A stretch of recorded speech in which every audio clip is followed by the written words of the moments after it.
바로 시작하겠습니다. 먼저 전북 현대와 제주 유나이티드의 경기를 분석해 보도록 하겠습니다. 전북 대한민국 1부 12위 패패무패무입니다. 여전히 늪에서 빠져나오지 못하고 있습니다. 김두현 감독이 꼴찌를 탈출하기 위해서 상당히 실리적인 접근을 하기도 하는데 공격도 수비도 모두 애매해진 상태입니다. 특히 지난 경기에서는 홍정우가 나온 상황에서도 2골의 실점이 나오는 등 여전히 새 판을 짜야 하는 전북의 수비진은 구멍이 가득한 상태입니다. 사실 역습 성향에서도 윙어들에게 전개를 맡기는 듯한 해저 축구 성향이 강해 다른 팀들이 대응이 어렵지 않다는 평입니다. 제주 대한민국 1부 7위 무패승 패승입니다. 서울이 어느 정도 패착을 두어준 덕에 3대2로 승리를 기록했습니다. 투톱 전술이 제주에게 중원에서의 자유를 어느 정도 부여한 것입니다. 하지만 제주의 전개는 이탈로가 막히면 거의 할 수 있는 것이 없다는 평이 중론이고 지난 라운드 기준으로도 중원에서의 패스 수치는 11위에 그치기도 했습니다. 사실 이탈로도 공격에서의 전권을 가지기에는 타박한 면모가 강하다는 평입니다. 이 때문에 투톱 중 한 명이 너무 많은 부하를 가지게 되는 등 부작용이 클 것입니다. 전북의 현재 기조 자체가 애매한 상황이라고 보고 있고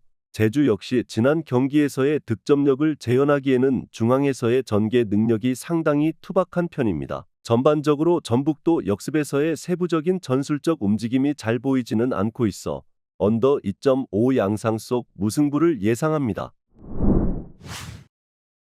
다음은 포항 스틸러스와 강원FC의 경기를 분석해 보도록 하겠습니다. 포항 대한민국 1부 3위 무승무승무입니다. 최근에는 전반부터 골을 허용하고 있는 모습입니다. 그나마 인천 상대로는 전반전에 실점을 면했지만 당시에도 인천에게 골을 결국 허용하는 등 포항의 수비가 아주 안정적인 상황은 아닙니다. 다만 포항의 기세는 전반적으로 후반에 드러나는 편이죠. 오베르단의 전진 패스나 최근 홍윤상이 날카로운 움직임으로 상대 공간을 침투하는 등 공격력에서의 힘은 그다지 떨어진 느낌은 아닙니다. 강원 대한민국 1부 4위 무패패승승입니다. 강원이 가진 압박의 힘은 여전히 유효하다고 봅니다. 다만 결국 후반에 떨어지는 에너지 레벨이나 실점 커버 능력이 문제입니다.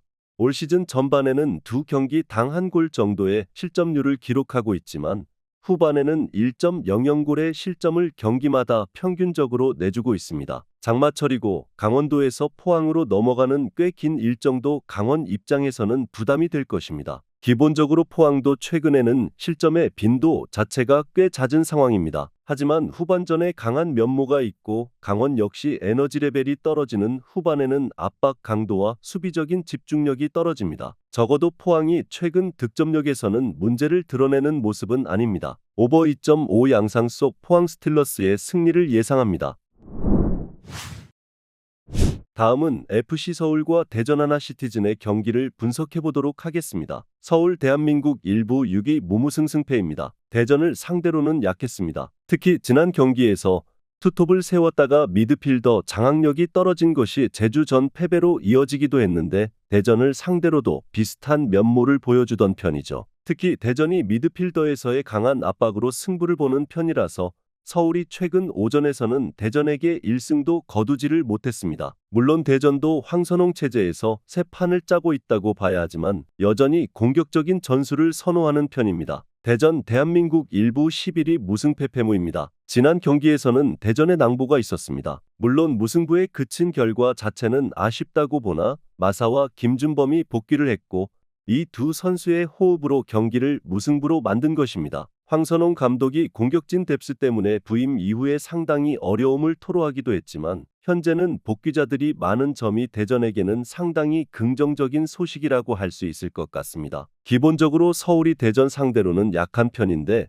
서울의 미드필더 역량이 투톱을 가동하는 공격적인 상황에서는 문제가 되는 편입니다. 대전 입장에서도 여전히 공격적인 전술을 선호하는 편이기도 하고 지난 경기에서는 마사와 김준범의 복귀와 공격 포인트 기록 등 뎁스 면에서는 꽤 좋아진 것이 눈에 띕니다. 오버 2.5를 예상합니다.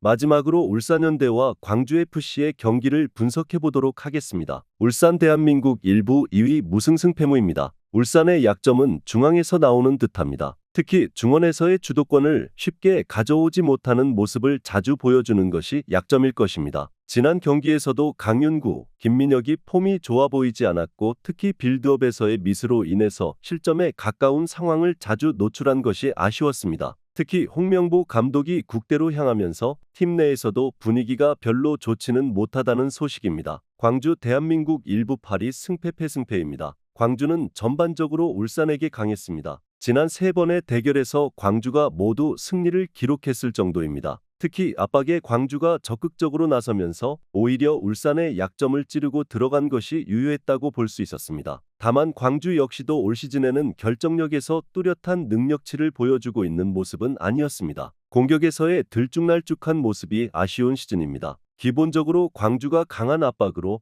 울산을 상당히 잘 상대했던 전력입니다. 울산의 중앙 장악력이나 전반적인 압박 대응 능력은 꾸준히 약점으로 지목이 되어 왔습니다. 그나마 광주의 결정력도 아주 뚜렷한 편은 아니라는 점이 광주의 승리를 망설이게 하는 요소입니다. 무승부를 예상합니다.